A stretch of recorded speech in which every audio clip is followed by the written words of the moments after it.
Hey everybody and happy Socktober! We are going to do an E-wrap cast on and then do ribbing. Okay? So this is going to only be, I'm only going to do the ribbing part, show you how to change back from ribbing to straight stockinette, and then that'll be the video. So you can watch other videos to do legs and heels and toes, but this is strictly going to be a video for showing you how to do ribbing on the top of your sock with the E-wrap cast on to start. So let's get our bonnet on there. This is your cast on bonnet. Mine has split rings. Not everybody's have split rings. You can, it's a very good project for your first project to make a cast on bonnet because you learn a few techniques, which is pretty fun. Okay, so if you haven't done that yet and you've only made tubes, I suggest trying it. It gives you a little bit of practice with the picot, transferring stitches to other needles, and hanging a hem. All right, so we can only go so far. These needles are down in the cylinder and we can't get to them, so we have to put our buckle on and our weight. Somebody had asked what is holding my weights. It's a koozie. It's a, oops, sorry, that got stuck. It is a beer koozie or a can koozie, and I got that, I don't know, it was probably free from a concert or something. So, all right. That one was stuck on, I think we'll be okay. All right, let's put some waist yarn on. Sorry about that. Real life here. So we're going to put some waist yarn on, and we want our waist yarn to be, well, I guess for this project, it really doesn't matter if it contrasts because we're not hanging a hem. We're going to be doing an E-wrap. Let me move my stool closer. We cranked around about halfway. We're going to hang the rest of our bonnet. Come on. There we go. So we did an E-wrap cast on in a previous Socktober video. And it's the same E-wrap.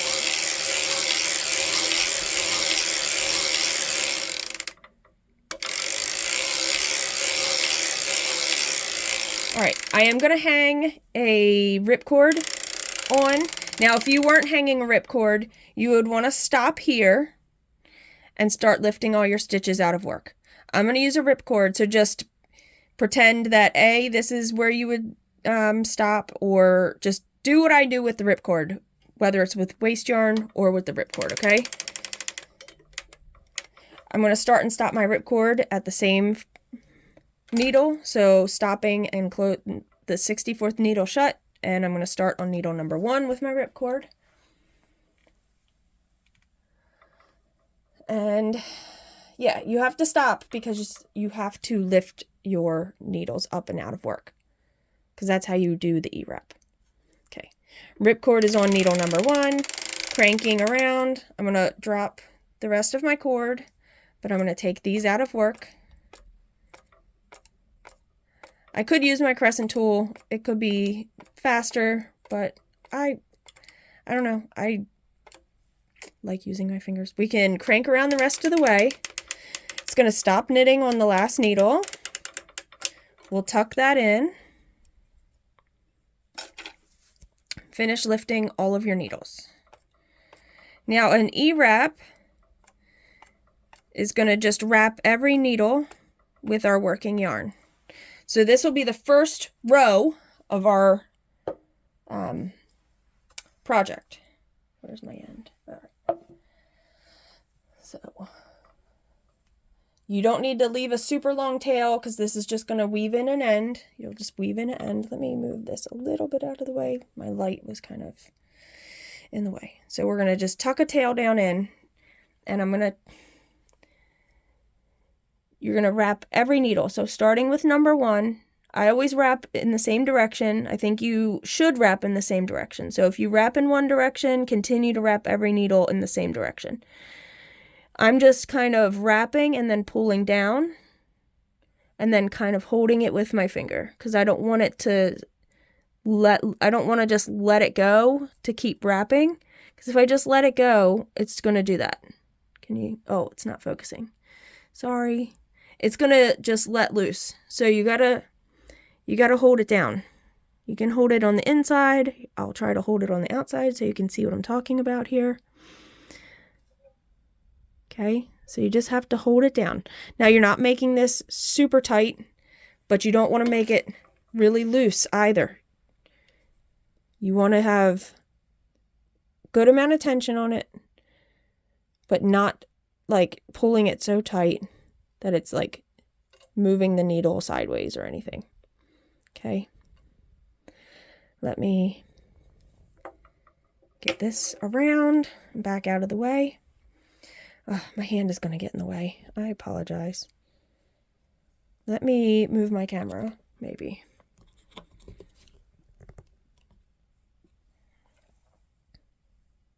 Okay. So wrapping every needle.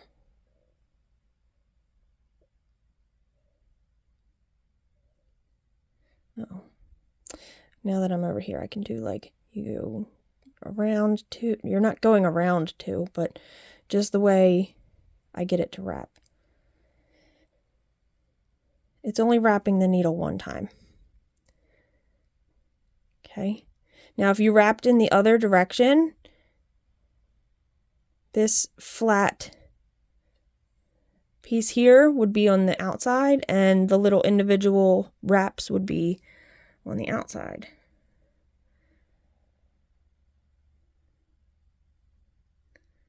Sorry if that jiggled.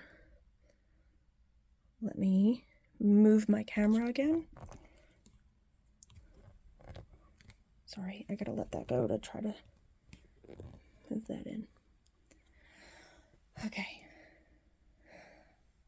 I want you to see, and I don't want to always just have my hands in the way, because that's never going to focus if that's the case.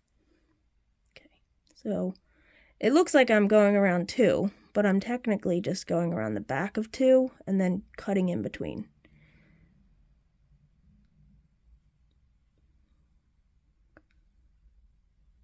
So I'm still only wrapping every needle one time.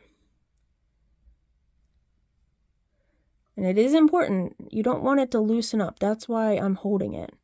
Now, your plies could get untwisted a little, which is what's happening to me a little bit. Oops, that's around.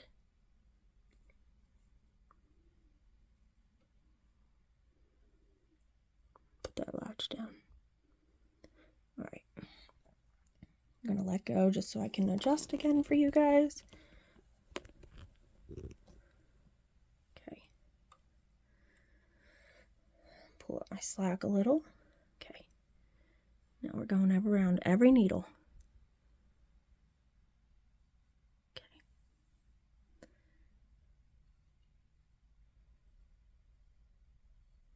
Then once you get, that's my last needle. I just wrapped it. Let me adjust again. Sorry, I keep making you guys bop up and down. We're a little close to the camera. Let me pull that back just a little bit. Okay.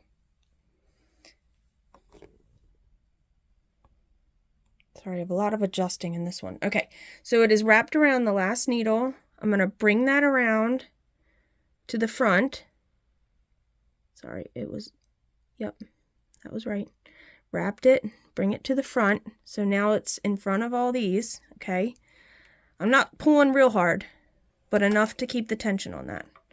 Bringing my yarn carrier around to about, this is the 6 o'clock position, but I'm going to thread my yarn carrier. Now I'm not removing my yarn carrier yet. You need to start putting needle number 1 down and all around to about halfway. So we're going to put them down. We're not mushing them down. We don't want the latches to close. Just enough that the needles are going to knit when we go around this first pass. The first pass is always a little I don't want to say hard, but it is a little harder to crank around. I couldn't put any more down because my V-cam is here. So I'm going to put tension here because we don't have the heel spring on. And if we don't put tension here, it's just going to get loosey-goosey here. Because we want to pull up on the yarn as it's going around, because we want to act like it's, you know, not in the heel spring, but we want to make sure it knits, okay? So slowly till the first couple knit, okay? I'm going to stop there. Mine all knit so far, but I want to put the rest of my needles down. Now this is going to be row number 1. Well, the E-wrap is 1, but the first crank around of 1 rotation. Okay.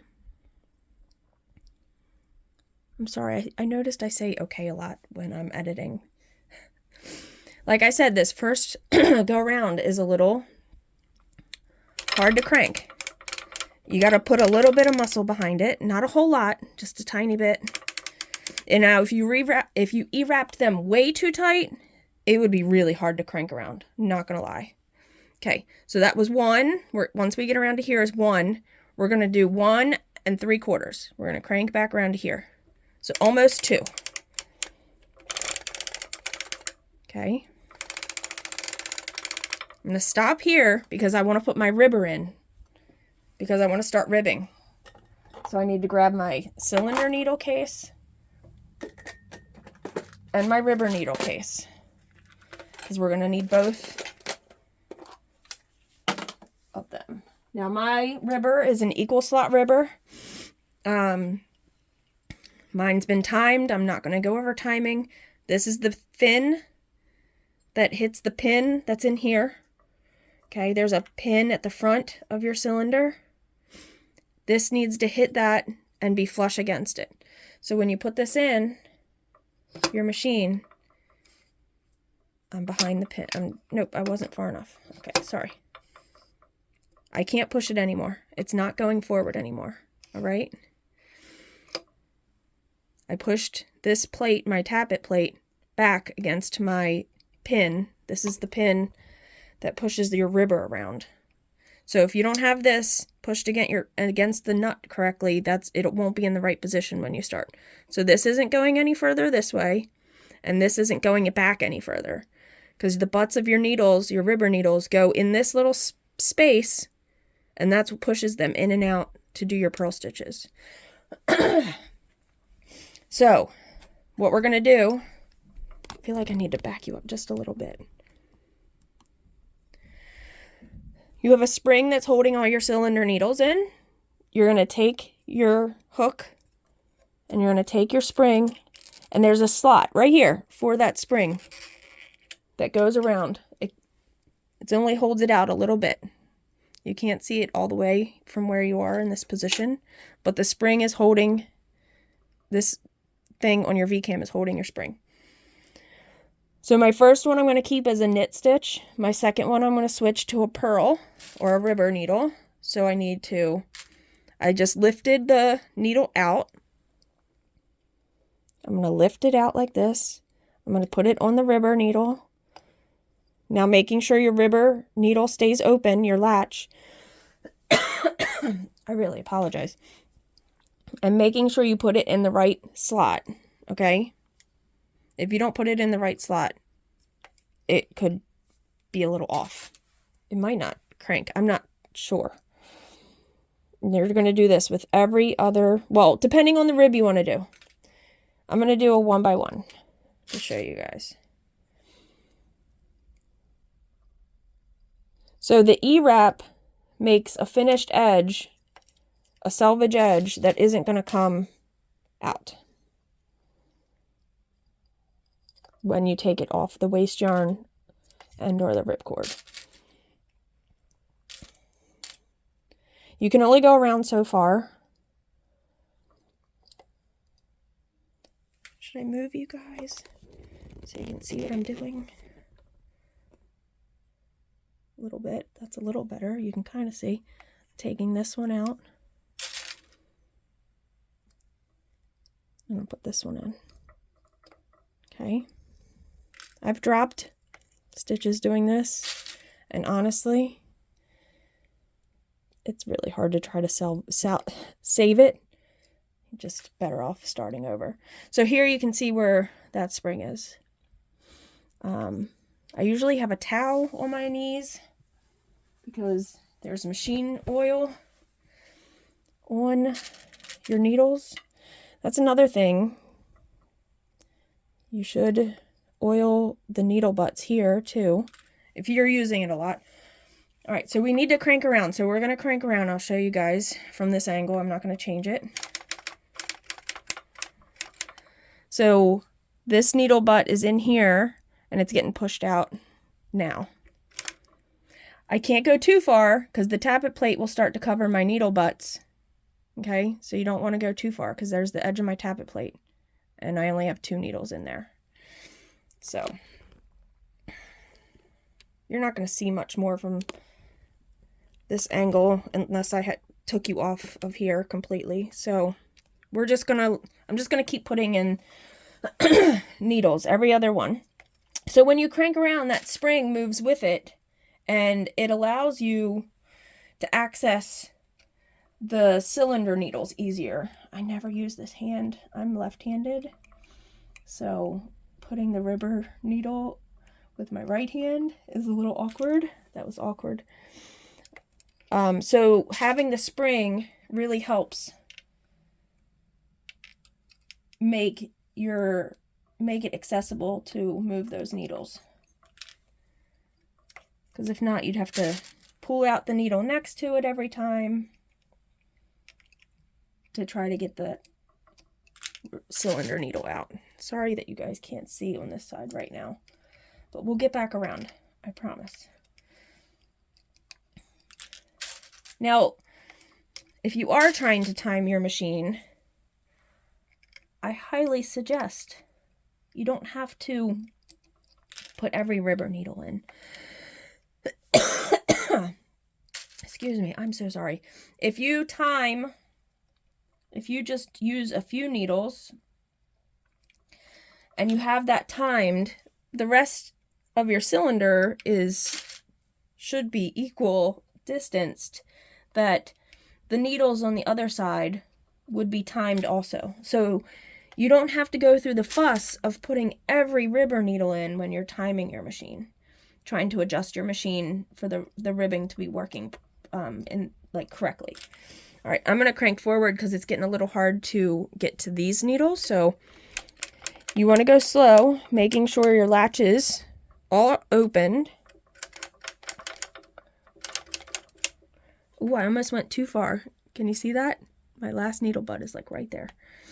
So, and because I went a little too far, the spring was still holding that one in. I had to pull the spring out a little. So, the biggest problem I think people have when they're exchanging their cylinder needles for the rubber needles is they'll go too far down like this, and they'll push that stitch over the latch, and then the latch closes when you put it into the rubber dial. Okay. So we're just going to keep doing every other one. Now this would be technically row 1.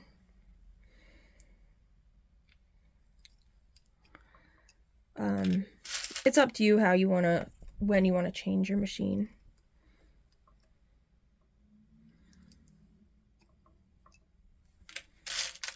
So I'll show you what I was talking about. Is when people, so if you go this way, if you change it out this way and you grab it, you pull that one out, you just want to put it in there easy. Because if you go like this, go too far past that, past your latch, see what happened? You're going to put that in there. It's going to close your rubber needle.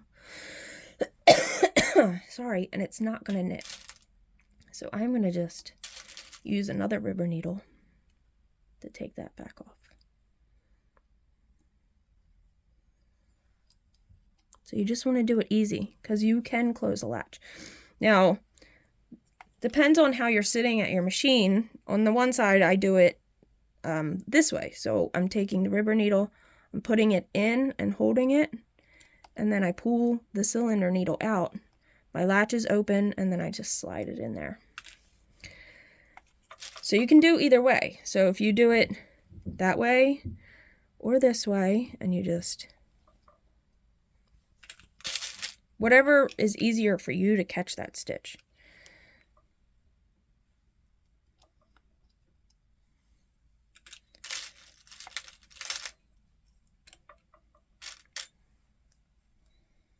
So we just want to keep doing it. Of course, I'm going much slower because I'm showing you guys and I'm talking. So let's crank this. This is still holding. The spring is still out, and we're going to crank around till this isn't covering any needle butts. We don't want it to, we don't want it to go past this last one. Okay, now we're going to finish these.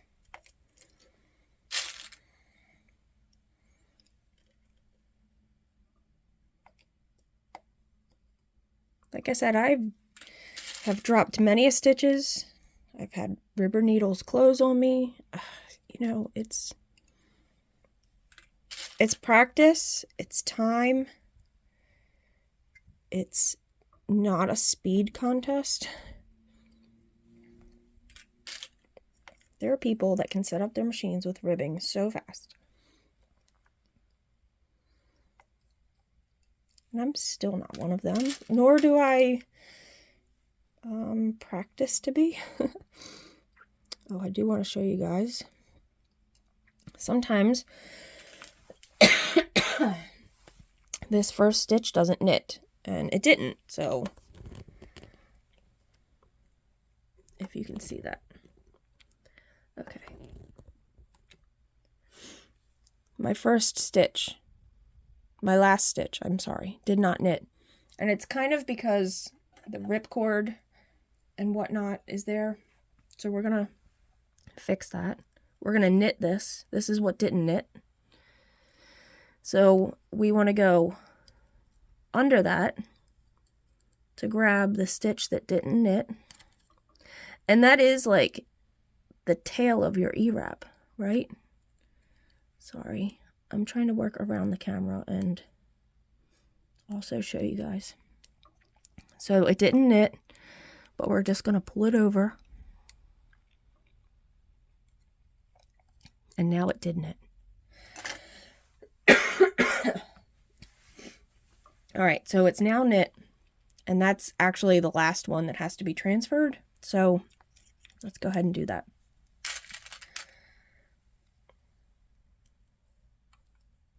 And it's going to be a pain in the butt, but there we go. Okay, now it's knit.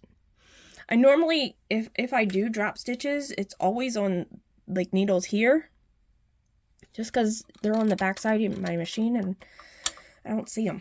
I need to pause.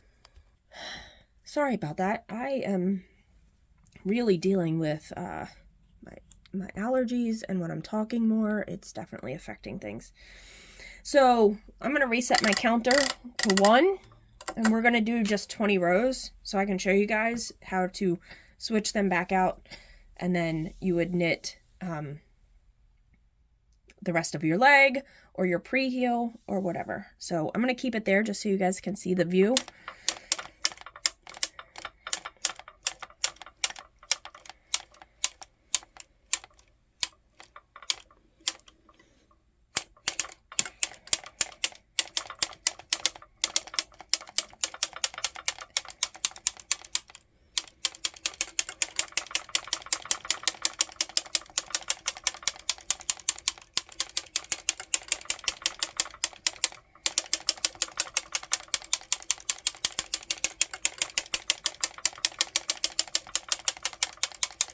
I will say, when I have any issues with cranking my rib, sometimes the fabric will get bunched up here, which is where that fin and the pin are.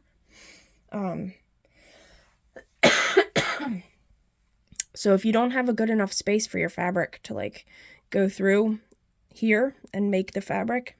I feel like that was an issue until I had the right amount of space between my ribber dial and my cylinder.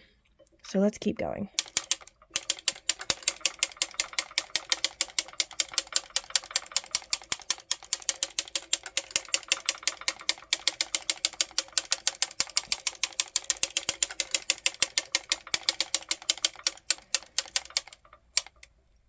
Oh, I thought there wasn't a stitch on that. Okay.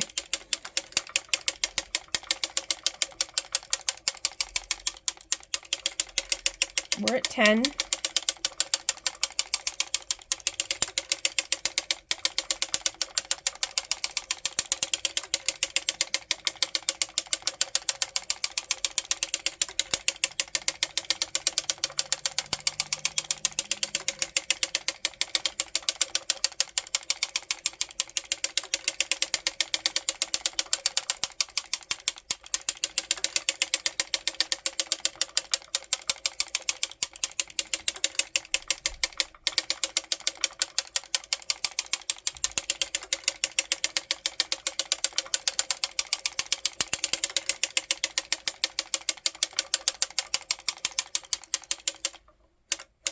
All right, we're at 20. Before this gets to my first needle butt, I'm going to stop because I want to transfer back to cylinder needles. So here's my first one, here's my first butt, and we'll just transfer back. So the way I do it is I put quite a few in first, as far as I can kind of go. Just pulling the needle out a little, putting it in.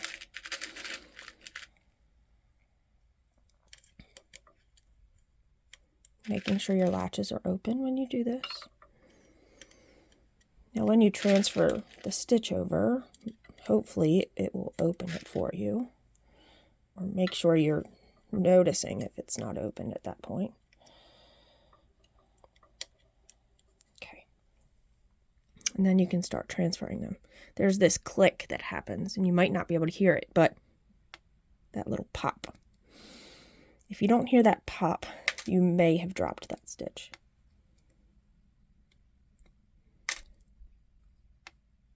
Then you just up and over.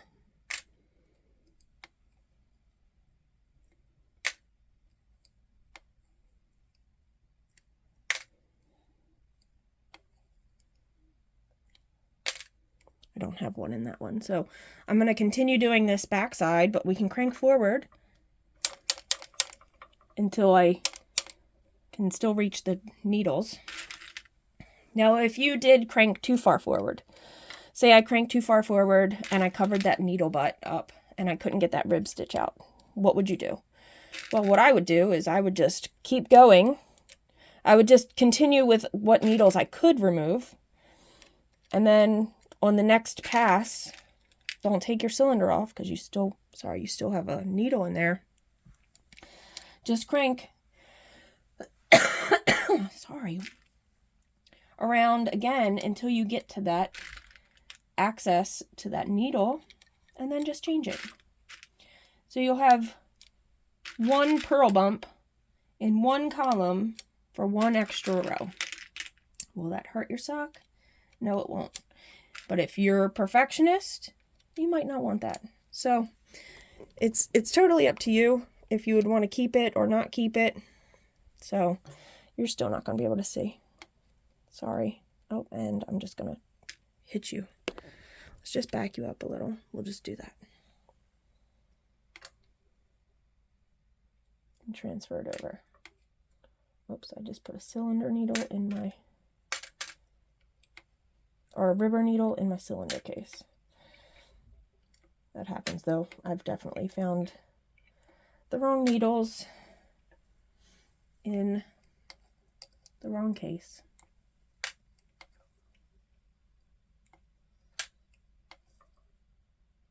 So far so good, guys. I didn't drop one yet. Oh, I thought that one was dropped. I did not see the stitch. All right, so once we get around here, I'm just going to double check my latches. I'm going to get around And I don't want this to get covered up. So just making sure that last one isn't covered, then keep going. Put your cylinder needles in by easily pulling that neighboring stitch or that neighboring needle out a little bit.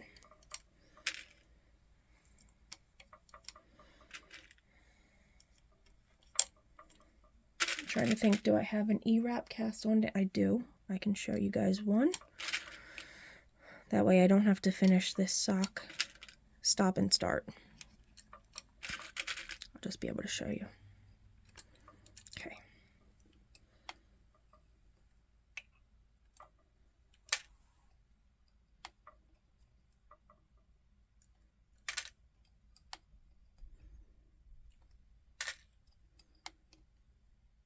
Everybody's had such good questions in the comments. I really appreciate everybody that's watched, made comments, had questions, shared their progress with me. It makes me all giddy, and every time you guys tell me that you're gonna try it or you did try it and you successfully did something, it makes my heart so happy. Like, you don't have, I can't even explain. All right, so we're gonna check latches. And we only have a few more to go. Look at that. That's it. It really does make me really happy. So I just want to tell you all thank you from the bottom of my heart. I know that's probably like a weird cliche saying, but I just think these machines are awesome. And I think if you have one, I just want people to have them, use them at their full potential. Even though I feel like I still have not used this to my full potential. There's so many things that I don't do a lot of or haven't even tried. So, all right, they're all out. Okay, I'm just gonna crank a little forward because I like pulling it off from this side, but that's just me. Latches are open. And then we're gonna lift our ribber off. And there it is. There's our beautiful, beautiful, beautiful 1x1 rib. It's beautiful. All right, so let me show you guys. I have a sock here that I did the same E-wrap on, so you guys can see it.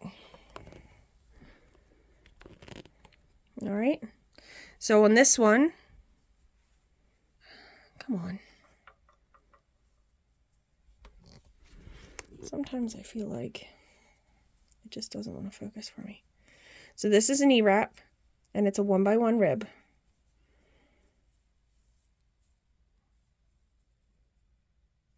That's it. 1x1 rib. It's really stretchy. It's a really stretchy rib. And then down here, instead of the 1x1, I switched and I was doing a 1x3. I might not show this in a video, but I did. This is the only time I've ever done this. I stopped. I did a bit of a pre-heel. I left my ribber on, so these needles all stayed as rib needles. And I did my heel blind with the ribber on the machine. Then I switched back, I switched back to going in the round and did the rib all the way down until I got to my toe. And then I switched and put all my needles back in to have all cylinder needles, obviously, for the toe. But yeah, so E-wrap, that is an E-wrap cast on for ribbing. And yeah, there's all kinds of other ways to start. There's the in-out, which I know is in the Erlbacher. And then there's the Wana's cast on, which I've not practiced either of those a lot. So maybe I'll get to that during Socktober. I don't know. But all right, happy cranking, y'all. And I'll see you guys. Happy Socktober. And I'll see you in the next video. Sorry. Bye.